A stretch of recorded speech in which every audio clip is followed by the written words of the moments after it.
हैं कामरेड। जी दोस्तों, तो मैं थोड़ा दोहरा दूं। हमने बात शुरू की थी, एक तो मंदिर तोड़ने के बारे में बात की, धर्मांतरण के बारे में बात की, फिर थोड़ा सा मैं दो छोटी चीज़ों पे ले लूं, फिर बाद में इस पे वापस आऊँगा कि एक जो मुसलमान परिवारों के बारे में बोला जाता है, उसमें सच्चाई ये है कि हमारा जो पहले तो चार बीवियों का सवाल वो एक लीगल सवाल है कि अभी हमारे पर्सनल लॉज जो हैं हिंदुओं में, क्रिश्चियंस में, मुसलमानों में, वो सब अलग अलग हैं। और मुस्लिम पर्सनल लॉ में 4 शादियां करने की अनुमति है। और ये कोई ये बात जो है, इसमें भी बहुत बदलाव आए हैं कई देशों में।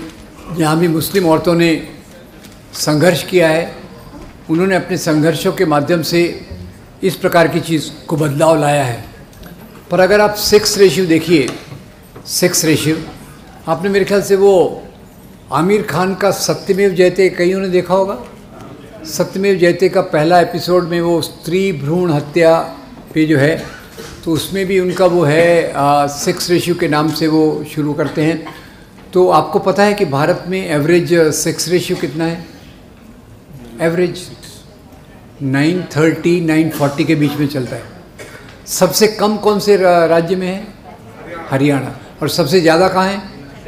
केरला। एक्चुअली आपसे कोई अच्छा इंडेक्स पूछे ना कहाँ है, तो केरल बोल देना, आपका जवाब सही निकलेगा। ये एक मोटा एक फार्मूला है। अच्छा, दूसरा, मुसलमानों में ये एवरेज सेक्स रेशियो 940 है, 940। तो सवाल तो उठता है कि अगर 940 स्त्रियां हैं, 1000 पुरुष हैं, तो एक पुरुष के हिस्से में कितनी स्त्रियां आएंगी? 0.940। आपका गणित तो बहुत अच्छा है, पर समाजशास्त्र में प्रॉब्लम है। 0.940 स्त्री तो होती नहीं है, आप उसके टुकड़े करेंगे तो मर जाएगी और कम हो जाएगा सेक्स रेशियो। तो खैर, ये एक ऐतिहासिक कारण है। जब कबीलों में बहुत लड़ाई होती थी, सेक्स रेशियो बहुत ज़्यादा था, और कई अनाथ महिलाओं को सहारा देने के लिए और अनाथ लड़कियों को, विधवाओं को सहारा देने के लिए बात कही गई थी। पर समय के अनुसार इसमें कई जगह पे बदलाव आया है, और भारतीय मुसलमान औरतें भी इसमें बदलाव की कोशिश कर रहे हैं। जहाँ तक बच्चों का सवाल है, ये बात सही है कि जो मुसलमान परिवारों में बच्चों की संख्या ज़्यादा होती है। पर मैं आपसे दूसरा पूछता हूँ, आपने कभी नोट किया है क्या, दलित परिवारों में बच्चों की संख्या कैसी है? कम है कि ज़्यादा है? ज़्यादा है। आदिवासी परिवारों में ज़्यादा है। तो बच्चों का संबंध जो है, बच्चों की संख्या का संबंध, ये गरीबी और अशिक्षा से है। जहाँ भी गरीबी ज़्यादा होगी, अशिक्षा ज़्यादा होगी, बच्चों की संख्या ज़्यादा होगी। पर जहाँ तक सवाल है कि भाई हिंदू खतरे में है, मुसलमान मेजॉरिटी बन जाएगा, वो कभी पॉसिबल ही नहीं है। क्यों? एक आंकड़ा याद रखिएगा, टोटल फर्टिलिटी रेट। क्या कहा मैंने? Total fertility. क्या मतलब होता है इसका? एक स्त्री अपने जीवन में एवरेज कितने बच्चों को जन्म देती है? आज़ादी के समय ये टोटल फर्टिलिटी रेट जो था वो 4.8 था। इसलिए आपको पता होगा, मेरी जनरेशन में 4 चाचा, 5 मामा, 6 बुआ, 7 मासी, ये कॉमन था। 3 भाई, 4 बहनें कॉमन था। अभी क्या हो गया है? हम दो, नहीं, हम दो हमारा एक वो एक समय के साथ जो परिवर्तन आ रहा है, और ये परिवर्तन मुस्लिम परिवारों में भी आ रहा है। लेटेस्ट आंकड़ा ये है कि हिंदू परिवारों में फर्टिलिटी रेट, हिंदू औरतों में फर्टिलिटी रेट जो है वो 2.4 के बराबर है, और स्टेबल पॉपुलेशन के लिए 2.2 चाहिए। स्टेबल पॉपुलेशन के लिए 2.2, मुसलमानों में ये है 2.4, 2.6, थोड़ा ही ज़्यादा है, और वो भी गिरता जा रहा है क्योंकि कई मुसलमान औरतें भी शिक्षित हो रही हैं और दूसरे प्रभाव भी आ रहे हैं, जिससे घर में बच्चों की संख्या कम होती। पर ये बात है कि गरीब मुस्लिम परिवार हो, घेट्टों में रहने वाला हो, बस्ती में रहने वाला हो, तो वहाँ बच्चों की संख्या ज़्यादा है। और मैथमेटिकल मॉडलिंग ये बताती है कि अगर मुस्लिम महिलाओं में फर्टिलिटी रेट इस प्रकार से गिरता रहा तो 2060 के करीब मुसलमानों की पॉपुलेशन स्टेबल हो जाएगी और वो मैक्सिमम जा सकती है 18%। आज है 14.2%, 14.2 और 18% से ऊपर वो कभी जा नहीं सकती है। तो जो ये भाई मुसलमान मेजॉरिटी में आ जाएंगे, हिंदू खतरे में हैं, वो केवल एक प्रोपेगेंडा की बात है। हर एक सांप्रदायिक राजनीति इसी प्रकार से प्रोपेगेंडा करती है कि अल्पसंख्यकों के खिलाफ ये चीज़ों को बताना चाहती है। थोड़े से में मैं आतंकवाद को भी ले लूँगा, आतंकवाद को डिटेल में नहीं जाऊँगा। आपको याद होगा इस शताब्दी की सबसे बड़ी आतंकवादी घटना कौन सी थी? 9/11, 2001। क्या हुआ था? 2 एरोप्लेन गए, वर्ल्ड ट्रेड सेंटर की बिल्डिंग से टकराए, बिल्डिंग नीचे गिर गई।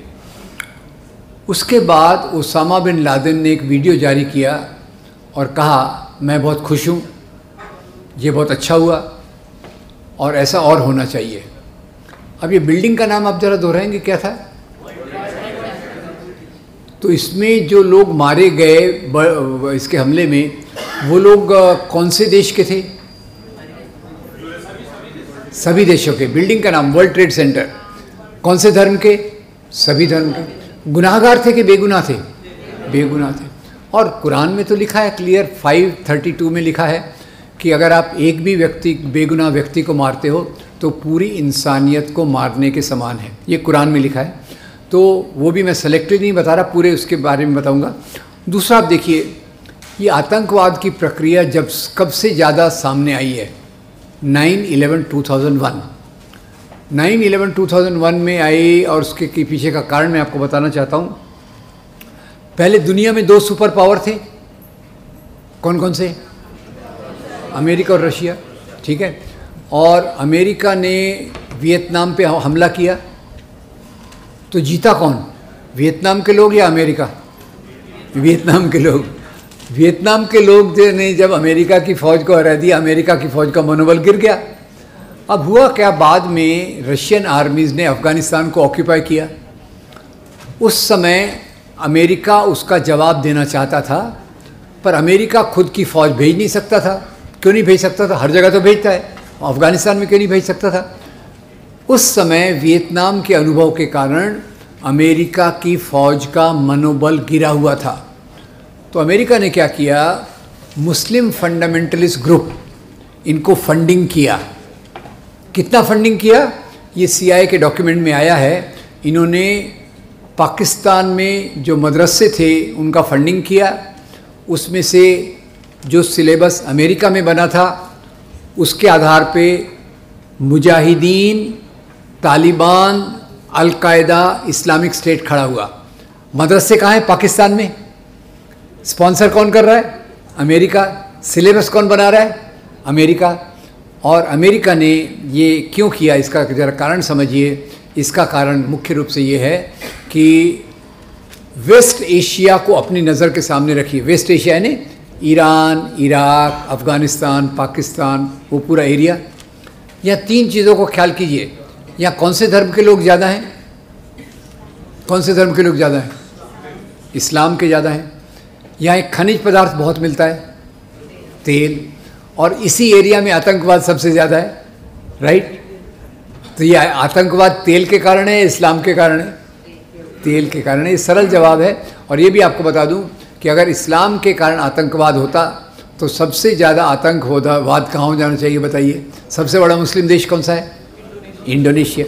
इंडोनेशिया में आपको इस प्रकार का आतंकवाद नहीं मिलता। आतंकवाद से मारे जाने वाले ज़्यादा लोग कौन से धर्म के हैं? मुसलमान। सबसे ज़्यादा लोग जो मारे गए आतंकवाद के कारण वो मुसलमान हैं, ठीक है। तो ये एक अमेरिका ने तेल के कुओं पर कब्जा जमाने के लिए अल-कायदा को खड़ा किया। CIA के डॉक्यूमेंट्स बताते हैं $8,000 मिलियन और 7,000 टन हथियार देकर उन्होंने अल-कायदा को खड़ा किया। और वही अल-कायदा में से बाद में जाके अब ओसामा बिन लादेन इस्लाम के लिए काम कर रहा था या CIA के लिए कर रहा था, मैं नहीं जानता। पर उससे जो फ़ायदा हुआ उसके बहाने अमेरिका ने अफ़गानिस्तान पे हमला किया, फिर इराक पे हमला किया और पूरे ऑयल जोन पे अपना कब्ज़ा उन्होंने जमा लिया। ये बात बिल्कुल क्लियर है। और भारत में जो आतंकवाद हुआ उसमें मैं डिटेल में नहीं जाऊंगा, पर आपको कभी ज़्यादा इंटरेस्ट हो तो अभी मैंने कुछ 2-3 वीडियो देखे, मैं उनका टाइटल भूल गया, पर वो 2006 से लेकर 2008 तक दो आतंकवादी घटनाएं हुई, उसमें कर्नल पुरोहित थे, स्वामी दयानंद थे, और अपनी एक अभी की एमपी प्रज्ञा ठाकुर, अभी भी वो बेल पे है, बोलती है मेरे को कैंसर है, और बोलती है मैं मेडिकल बेल पे हूँ। जब कैमरा सामने नहीं रहता तो फुटबॉल खेलती है, कैमरा आ गया तो व्हील चेयर पर बैठ जाती है। एक्सीलेंट, यानी कोई एमपी बनने की क्वालिफिकेशन मैं आपको बता रहा हूँ, जिसको भी बनना हो ऐसा ट्राई कर सकता है। तो खैर, ये बात आतंकवाद किसी धर्म के आधार पे नहीं होता, ना हिंदू धर्म के कारण है, न इस भोपाल की एमपी खैर चलिए, उनको भी हमारा सलाम, उन्होंने भी जो किया है जो भी, पर वो अभी भी जेल में है। मालेगांव ब्लास्ट में उनकी मोटरसाइकिल पकड़ी गई, और जिन्होंने पकड़ा इन सबको वो खुद मारे गए। 26/11 के बम्बई में आतंकवादी हमले में मारे गए। ठीक है, अब इस पर हम वापस आ जाते हैं, भारत की सांप्रदायिक राजनीति। तो आज़ादी के बाद दोस्तों ऐसा हुआ, तो एक तरफ मैंने बताया भारतीय राष्ट्रीय कांग्रेस, अंबेडकर, भगत सिंह। जब मैं भगत सिंह की बात करता हूं तो उसमें केवल वो नहीं कर रहा कि जो भगत सिंह उस सेंस में थे, जो भी प्रगतिशील आंदोलन थे, मजदूरों से जुड़े हुए, किसानों से जुड़े हुए, नारायण मेघाजी लोखंडे, कॉमरेड सिंगारवेलू, जिन्होंने भी ट्रेड यूनियंस को ऑर्गेनाइज़ किया, मैं उनकी बात कर रहा हूँ। और जब मैं अंबेडकर की बात कर रहा हूँ तो अंबेडकर की बात के साथ मैं उन सब लोगों को जोड़ता हूँ जिन्होंने जाति व्यवस्था की दूरी के लिए काम किया, और उन सब महिला संगठनों को भी जोड़ता हूँ जो महिलाओं की बराबरी के लिए संघर्ष कर रहे हैं। अब दो प्रकार के एजेंडा सामने आए। एक प्रकार का एजेंडा आज़ादी के बाद दिखा, इसको मैं अपनी भाषा में कहता हूँ एक क्रांति हुई भारत में छोटी सी। अब वामपंथी जब थे हम हैं, तो क्रांति का मतलब होता है भाई एक बहुत बड़े हथियार लेके लोग आ रहे हैं, पुरानी सरकार को गिरा रहे हैं और ये बदल रहे हैं। मेरी अभी क्रांति की परिभाषा बदल गई है। क्रांति रोज के जीवन में होती है। क्रांति रोज के जीवन में होती है। जब भी आप प्रगतिशील मूल्यों को समाज में स्थापित करते हो तो एक क्रांति है। आज़ादी के बाद जो हुआ, मैं उसको एक छोटी सी क्रांति कहता हूँ, अंबेडकर नेहरू क्रांति। अंबेडकर नेहरू क्रांति में इसको क्या कहता हूँ, एक तरफ संविधान के मूल्य स्वतंत्रता, समता, बंधुता, न्याय, और दूसरी तरफ नेहरू की वो नीतियाँ जहाँ उन्होंने विज्ञान का प्रमोशन किया, इंडस्ट्रीज़ को बढ़ाया, पब्लिक सेक्टर को सामने लाया, और अंधविश्वास के खिलाफ साइंटिफिक टेम्पर की बात की। आज साइंटिफिक टेम्पर की बात करना बेमानी हो गया है, क्योंकि अब बड़े बड़े लोग बोलते हैं कि प्राचीन काल में भी प्लास्टिक सर्जरी होती थी। भैया मेरा भी थोड़ा मेडिकल नॉलेज है। पूरे प्राचीन काल में तो मनुष्य के सिर पे हाथी का सिर भी लगा देते थे। Very nice. अब आपको बैकग्राउंड पता नहीं, मैं भी मेडिकल कॉलेज में 10 साल पढ़ा या जो भी किया, मैं 10 साल था। इतना मुझे मालूम है कि अगर मेरा सिर काटा गया तो 1 मिनट के अंदर मैं नरक की कढ़ाई में उबलता रहूँगा। जब तक आपके जैसे दोस्त किसी हाथी को पकड़ के लाएंगे, उसके सिर को मेरे सिर पे फिट करना चाहेंगे, तो 2-3 प्रॉब्लम बताता हूँ। पहले तो एनिमल राइट्स वाले आपको ये करने नहीं देंगे। दूसरा, हाथी के सिर का और मेरे सिर का थोड़ा मैचिंग भी होना चाहिए, वो कभी नहीं होगा। खैर, ये मज़ेदार कहानियाँ हैं। प्यार, we should enjoy the stories, we should respect them, पर उसको एक सच मान के चलना थोड़ा सा दिवालियापन है, ऐसा मुझे लगता है। तो नेहरू ने साइंटिफिक टेम्पर की बात की, और इतना आपको बताता हूँ कि देश ने अगले 30-40 साल तक जो प्रगति की, उसको आपको तुलना करना है तो पाकिस्तान से कीजिए, श्रीलंका से कीजिए, म्यांमार से कीजिए। जहाँ भी धर्मनिरपेक्षता आती है, वैज्ञानिक मूल्य आते हैं, पब्लिक सेक्टर आता है, इंडस्ट्रीज आती है, साइंटिफिक इंस्टीट्यूशंस आते हैं, IITs आते हैं, देश इस तरफ बढ़ता है। और जहाँ धर्म के नाम की राजनीति आती है, उसका उदाहरण आपको पाकिस्तान में मिलेगा, उसका उदाहरण आपको श्रीलंका में मिलेगा।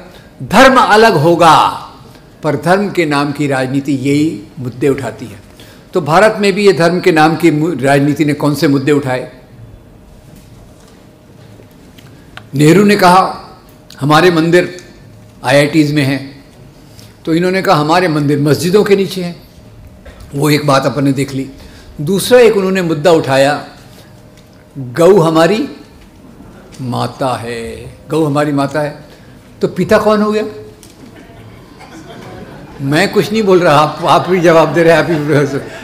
ठीक है, अभी एनीवे, अब इसके नाम पर जब राजनीति हुई, इसके नाम पर खास तौर से काऊ बेल्ट में राजनीति हुई, जिसको गोबर पट्टी भी कहते हैं, sorry to use this word I should not use. Cow belt में ये राजनीति ज़्यादा हुई। 300 लोगों की लिंचिंग हुई। लिंचिंग वर्ड भारत की राजनीति में पहले नहीं था, अमेरिका में था, अश्वेत लोगों को मारा जाता था। यहाँ लिंचिंग हुई 300 लोगों की, ज़्यादातर मुसलमान और थोड़े दलित। उना में 4 दलितों को नंगा करके, कपड़े कमर से ऊपर नंगा करके, उनको बहुत बेरहमी से पीटा गया गाय के नाम पर। अब अखलाक हो, जुनैद हो, रकबर खान हो, इन लोगों को पीटा गया। और फिर बाद में मैं भी बहुत परेशान हुआ, ये क्या हो रहा है भाई। और फिर वो बाद में, वो जब मैं बात कर रहा था ना, वो अकबर हार गया, राणा प्रताप जीत गया, उसी समय, उसी दौरान में हिंगोनिया में, राजस्थान में गौशाला थी। उसमें सैकड़ों गाय भूख से, गरीबी से, भूख से, बीमारी से मर गई। मैं इसका थोड़ा अध्ययन करना चाहता था कि ये कमाल है कि उत्तर प्रदेश, राजस्थान, मध्य प्रदेश में तो गौ हमारी माता है। नॉर्थ ईस्ट में बोले कोई प्रॉब्लम नहीं, खाना है आपको खाओ। केरल में तो एक बीजेपी के एमपी ने बोला, एमपी बनने वाला था, नहीं बना, that is different thing. BJP के लीडर ने बोला, अगर मुझे जिता कर दोगे तो अच्छी क्वालिटी का बीफ आपको मिलेगा, गोवा में नो प्रॉब्लम। फिर मैं हैरान हो गया, तो आखिर स्वामी विवेकानंद जी के पास गया। तो विवेकानंद जी की एक बुक है फिलोसोफर ऑफ फ्रीडम, और एक और किताब है lectures from Almora to Chicago. तो स्वामी जी उसमें लिखते हैं, स्वामी जी कह रहे हैं, वैदिक काल में गाय का मांस खाया जाता था। मैं नहीं कह रहा, ऐसे ही हमारे scientist, social scientist doctor GN. Jha की किताब भी यही प्रूव करती है। तो फिर मैं हैरान हो गया, भाई वैदिक काल में खाया जाता था, फिर बंद कैसे हुआ? बंद हुआ जब गौतम बुद्ध ने अहिंसा के रास्ते पर चलने की बात की। कृषि समाज का विकास होने लग गया। आर्य लोग कौन से थे? पेस्टोरलिस्ट, पशुपालक। अभी कौन सा समाज आ रहा है? कृषि समाज। कृषि समाज में आपको क्या चाहिए? खेती करने के लिए बैल चाहिए, और अगर आप गाय की इतनी बलि देते रहोगे तो बैल कहाँ से आएंगे? तो उस समय एक कोइंसिडेंस है, उसी समय भगवान महावीर एक तरफ से आए, गौतम बुद्ध दूसरी तरफ से आए। उन्होंने, गौतम बुद्ध ने तो आंदोलन, आज की भाषा में कहे तो आंदोलन चलाया कि गाय की बलि नहीं देना चाहिए।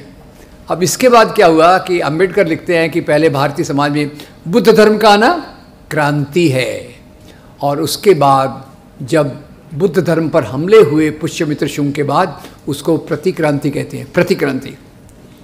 और उसी के साथ ब्राह्मणवाद वापस आया, मनुवाद वापस आया, और इसने गाय को अपना प्रतीक बना लिया। और याद रखिए, आज़ादी के आंदोलन में गाय के नाम पर, सुअर के नाम पर बहुत हिंसा हुई। एक दोनों तरफ से हिंसा हुई, बराबरी से हुई, और ब्रिटिश लोगों ने उसको ये किया। फिर तो मैंने सोचा आखिर गाय का मुद्दा क्यों उछाला गया कि गाय को ये इतना मानते हैं, तो नॉर्थ ईस्ट में क्यों नहीं मानते, केरल में क्यों नहीं मानते, गोवा में क्यों नहीं मानते? तो मुझे सोल्यूशन मिल गया बड़ा आसानी से।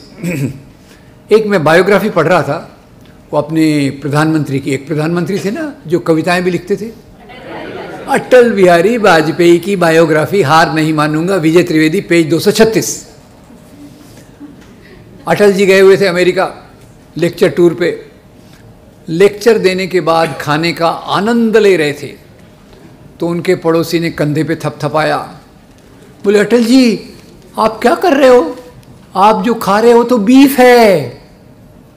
अटल जी हंस दिए जोर से, बोले बीफ है तो क्या हो गया, इंडियन गाय का थोड़ी है, तो अमेरिकन गाय का है, लेट मी एंजॉय बस। अब तो ये गाय का मुद्दा बनाया गया, फिर वो लव जिहाद का मुद्दा बनाया गया।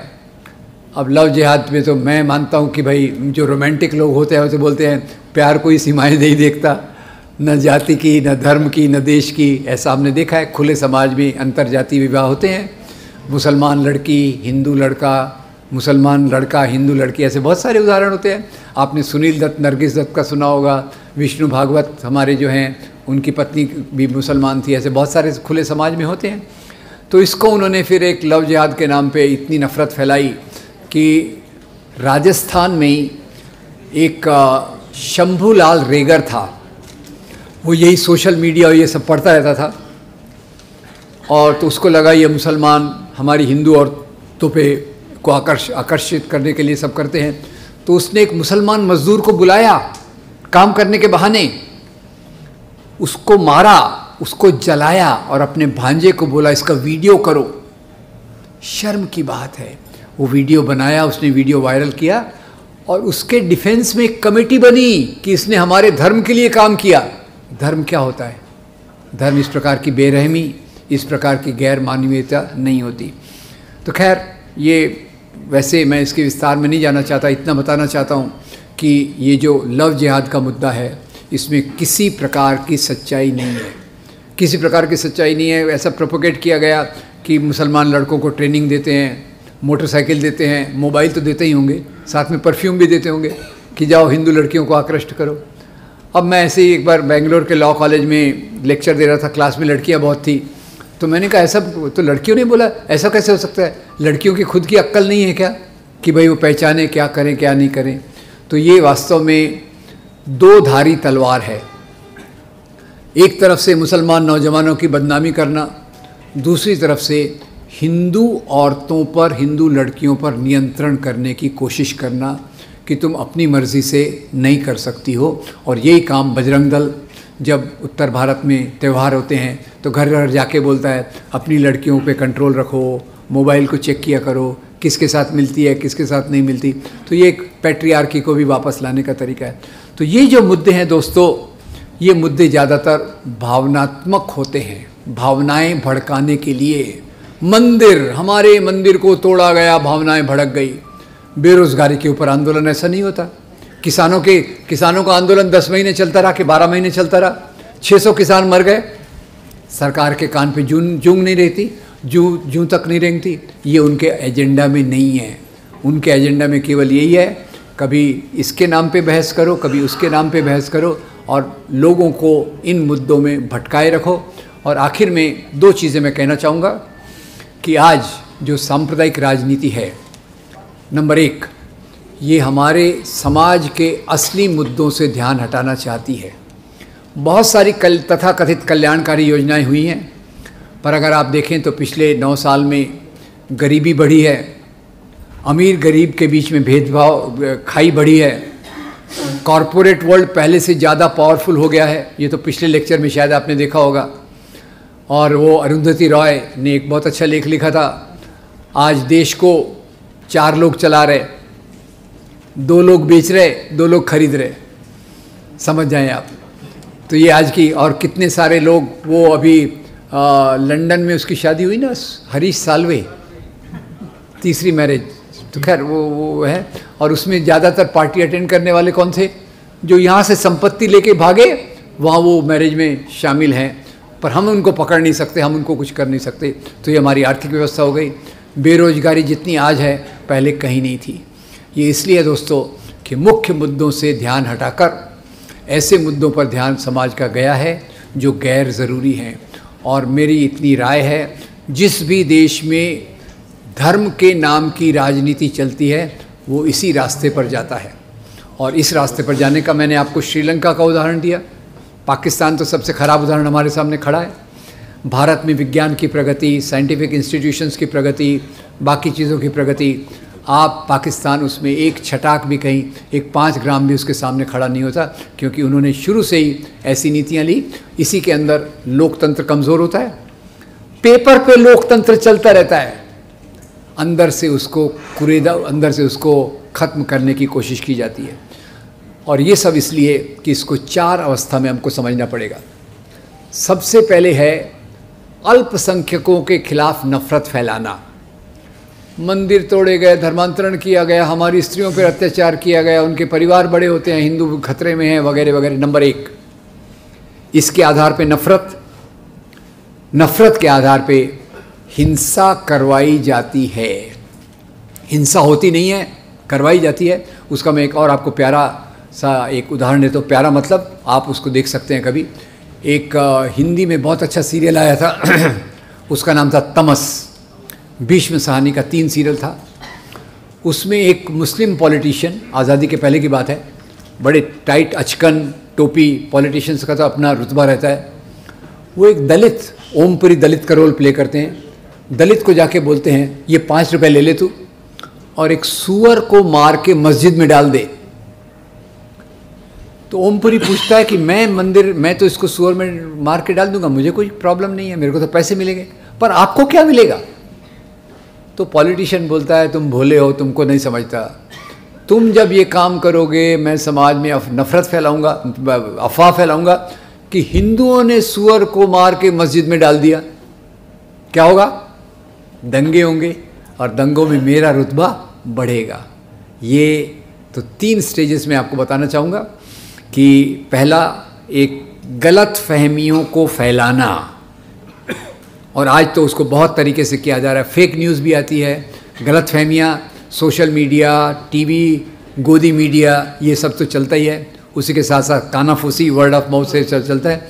इसके आधार पे नफरत, नफरत के आधार पे हिंसा, और हिंसा के आधार पे ध्रुवीकरण, पोलराइजेशन, और पोलराइजेशन के बाद एक पार्टी बहुत पावरफुल हो जाती है। यहाँ मैं एक दूसरे आपको एक कोट देना चाहूँगा, और एक यूनिवर्सिटी का रिसर्च मैं फॉलो कर रहा हूँ।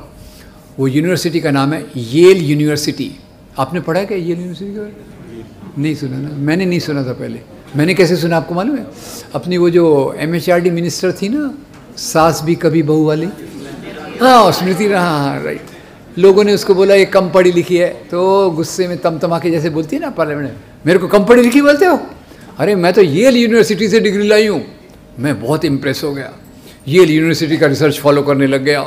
येल यूनिवर्सिटी का रिसर्च अभी आया, जो मैंने अपने आर्टिकल्स में जगह जगह कोट करता हूँ। जहाँ भी दंगे करवाए जाते हैं वहाँ एक पार्टी पहले से ज़्यादा पावरफुल हो जाती है। पार्टी का नाम आप गेस कर लेंगे, मैं उस पर नहीं जाऊँगा। तो खैर दोस्तों, आज हम जिस संकट में हैं, आलोचना करना आसान है, मुद्दा ये है समाज को बदलें कैसे। विश्लेषण करना एक बात है, बदलना दूसरी बात है, और बदलने में हमको रुचि है कि नहीं, पहले खुद से सवाल पूछना चाहिए। मैं अपने समाज को बेहतर बनाना चाहता हूँ कि नहीं, मैं आगे आने वाली पीढ़ियों को बेहतर भारत देना चाहती हूँ कि नहीं, ये सवाल आपका है। अगर हाँ, तो सरल बात यह है कि हम अपने आंदोलन को मजबूत करें, अपने काम में किसी प्रकार की कोताही न बरतें, अच्छा काम, अच्छे आंदोलन, और उसी के साथ साथ सामाजिक चेतना में हस्तक्षेप। सामाजिक चेतना में हस्तक्षेप करने के लिए, अब इतनी सब मैंने नकारात्मक बातें कही, एक सकारात्मक बात भी है, पर वो सकारात्मक बात सीमित है। सकारात्मक बात यह है कि हमारे यहाँ जैसे प्रभात पटनायक जैसे बहुत बड़े इकोनॉमिस्ट हैं, बहुत बड़े बड़े इतिहासकार हैं, बहुत अच्छे अच्छे फिल्म, डॉक्यूमेंट्री फिल्म मेकर्स हैं, कई यूट्यूब्स भी चलाते हैं। माफ़ कीजिएगा, थोड़ा सा मेरा भी उसमें योगदान है यूट्यूब वगैरह चलाने में। पर सवाल ये है कि ये चीज़ें लोगों तक पहुंच नहीं रही। जो व्हाट्सएप के मैसेजेस लोगों तक 1 सेकंड में पहुंच जाती हैं, 1-2 मिनट में पहुंच जाते हैं, हमारा मैसेज हमारे इस हॉल तक सीमित रहता है, आगे नहीं जाता। तो मेरा ऐसा सोचना है कि हम लोग अपना काम करते करते इन विचारों को फैलाने के लिए क्या अच्छी डॉक्यूमेंट्रीज़, अच्छी फिल्में, अच्छे यूट्यूब चैनल के अच्छे अच्छे वीडियोस लोगों तक ले जा सकते हैं। परिवार हो, दोस्त हों, स्कूल हों, ग्रुप्स हों, इन चीज़ों को समाज में ले जाना बहुत ज़रूरी है। और समाज में ले जाकर मैं अपने जीवन के मूल्यों के 3 मुख्य आधार मानता हूँ। 3 मुख्य आधार ये हैं, एक तो सभी धर्मों का आदर करना, खास तौर से धर्म के नैतिक मूल्यों का आदर करना। कर्म कांड में मेरा विश्वास नहीं है, जो खैर जिनको इच्छा लगता है ज़रूर करें, पर धर्म के नैतिक मूल्यों पे मेरा ज़्यादा विश्वास है। सभी धर्मों के नैतिक मूल्यों का आदर, नंबर 1। नंबर 2, भारतीय संविधान के आधार पर चलने की कोशिश। स्वतंत्रता, समता, बंधुता और न्याय, इसमें पूरा इसका विस्तार में देखा जाए तो जब हम समता कहते हैं तो समता में आ जाता है सभी धर्मों की समता, सभी जातियों की समता, स्त्री पुरुष की समता, ये सब बराबरी के सिद्धांत उसमें आ जाते हैं। और ये सब चीज़ों को आगे ले जाने के लिए मैं अंत में इतना ही कहूँगा कि हमारा अपना काम चले, घर परिवार चले, उसको अच्छे से देखें, पर थोड़ा वक्त निकाल कर इन चीज़ों पे ख्याल करें। क्या हम सामाजिक चेतना को प्रभावित करने की कोशिश कर सकते हैं सच्चाई के आधार पे? सच्चाई के आधार पे सामाजिक चेतना में हस्तक्षेप, वो आप जैसे लोग, बाकी लोग जो समाज में एक अच्छा समाज चाहते हैं, अगर इन चीज़ों को रखेंगे तो मुझे लगता है निश्चित रूप से अभी नहीं तो आगे आने वाले समय में करना पड़ेगा। एक, राजनीतिक आधार पे ऐसे संगठनों को सपोर्ट करना जो मजबूरी में कई बार डगमगाते हैं, पर उनकी बुनियाद, उनकी फाउंडेशन धर्म की राजनीति में नहीं है। मैं जानता हूँ आज बहुत कम पॉलिटिकल पार्टीज़ हैं जो नेहरू, गांधी, भगत सिंह के 24 कैरेट पे खरी उतरेंगी, पर पार्टियाँ दो प्रकार की हैं। एक पार्टी वो जिसकी जड़ी इसी में है, जड़ है धर्म के नाम का राष्ट्रवाद, और दूसरी पार्टियाँ वो जो अवसरवादी हैं, करप्ट हैं, थोड़ी इधर दिखती हैं, थोड़ा उधर दिखती हैं, इधर से धक्का आ गया तो धर्मनिरपेक्षता की तरफ चली जाती हैं, सांप्रदायिक तत्वों से तब आ गया धक्का तो थोड़ा इधर झुक जाती हैं। उनको उनके ऊपर प्रभाव डाल के हम उनको रास्ते पर, उनसे भी हमको, अगर दूसरी पार्टी भी सत्ता में आ गई तो हम चैन से नहीं रह सकते, क्योंकि वो पार्टियाँ, उनकी जड़ें धर्मनिरपेक्षता में इतनी गहरी नहीं हैं। इसलिए उन पर भी हमको एक नज़र रखनी पड़ेगी कि ये धर्मनिरपेक्षता के रास्ते पे चल रहे हैं कि नहीं। तो इसी के साथ मैं उम्मीद करता हूँ कि मैंने आज जो आपके सामने इतनी बातें रखी उसमें से आपको कुछ बातें ठीक लगी होंगी, और अभी आपके सवालों का स्वागत है। Thank you very much.